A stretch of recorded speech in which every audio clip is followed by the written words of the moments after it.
Reading from Science of Mind Daily Guides, courtesy of Creative Life Spiritual Center in Spring, Texas. This, of course, is a continuation of African American History Month, and today's reading, as you may have seen, is entitled A Sinister Bet. A Sinister Bet. The first quote is from Theodore Dwight Weld. Theodore Dwight Weld. Every man knows that slavery is a curse. Whoever denies this, his lips libel his heart. Everyone knows that slavery is a curse. Whoever denies this, their lips libel their heart, if you would like it in gender non-specific terms, which I prefer. Quoting again from Ernest Holmes in Ernest Holmes at Asilomar, and this is actually on page 50, he says, Psychology says the first adjustment is to the self, the next to the family, the third to society, and the fourth with the universe. And we're not whole until we have made all of these adjustments. Reverend Andriette goes on to say, truth is often stranger than fiction. In 1859, Timothy Mayer, a wealthy white human trafficker, made a bet. He wagered, quote, $1,000 that inside 2 years, I myself can bring a ship full of, and he used the N word, right into Mobile Bay under the officers' noses. He sent his slave ship, the Clotilda, to buy and transport captives from Dahomey, present-day Benin. The crew returned to Mobile with 110 African men, women, and children, and under cover of darkness, smuggled them into Mobile, Alabama. Mayer illegally sold some of the enslaved and took the rest for his brother and himself. He directed the ship's captain, William Foster, to burn and scuttle the ship to conceal this sinister crime. Mayer committed this crime 50 years after the, quote, act prohibiting the importation of slaves, unquote, took effect in 1808, making it illegal for Americans to engage in the international slave trade. Let me just move this a little bit. Violators who transported slaves risked arrest, fine, seizure of their ships, and confiscation of their cargo. The U.S. government attempted to charge Mayer, but he was never held accountable. 2 years before his death in 1890, Mayer bragged in a newspaper interview about having masterminded this crime. The Clotilda was the last known slave ship to bring African slaves to the United States.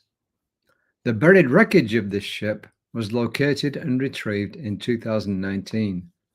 Some may wonder, as I do, she says, why it took 159 years to definitively establish this crime and confirm the identity of the perpetrators.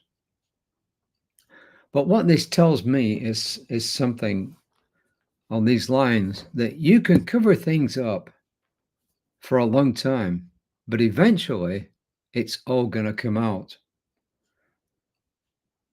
So you kind of wonder why people do things. It always strikes me as wild when people try to escape from prison, because 99 times out of 100 or more, they're captured in pretty swift fashion. But it also tells me something else, that when these crimes come out, we need to let them be known to the general public. Everybody needs to know, especially in this time when we're coming up to elections again. We need to make sure, I do, whose side are you on?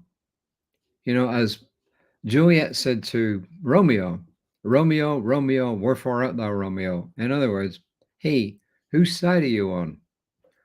So we need to find out, really now, are you on the side of freedom? Are you on the side of everybody being treated equally? Or are you not? Are you going to admit it openly? Or are you going to run for cover and just deny it? So, those are my questions to all of us as we, come further into this century.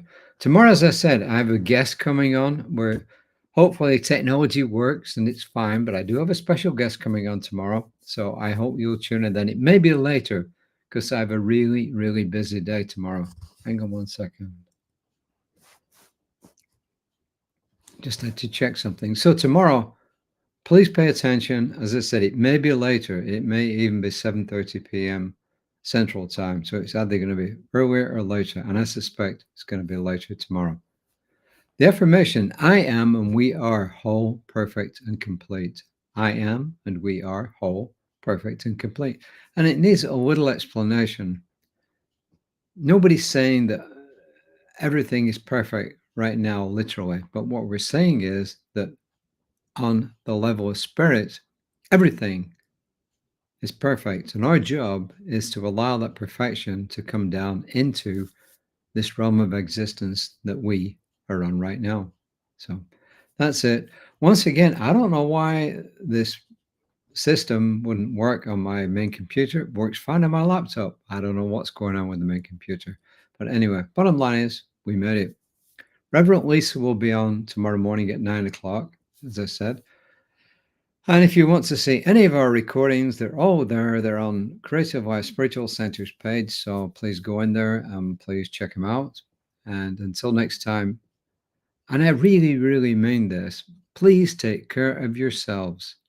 It's not selfish to put yourself first. It really isn't, because when you put yourself first and then you help other people, you're more used to yourself, you're more used to them. I'm not saying by any means don't only think of yourself. Absolutely not. We should all be thinking of others. But the point is, we have to establish ourselves. And I know I repeat this almost every day. We have to establish ourselves on firm, solid ground. Look after ourselves. And then we can be at our best to look after other people. So until next time, take care. Namaste. Au revoir. And here we end the stream.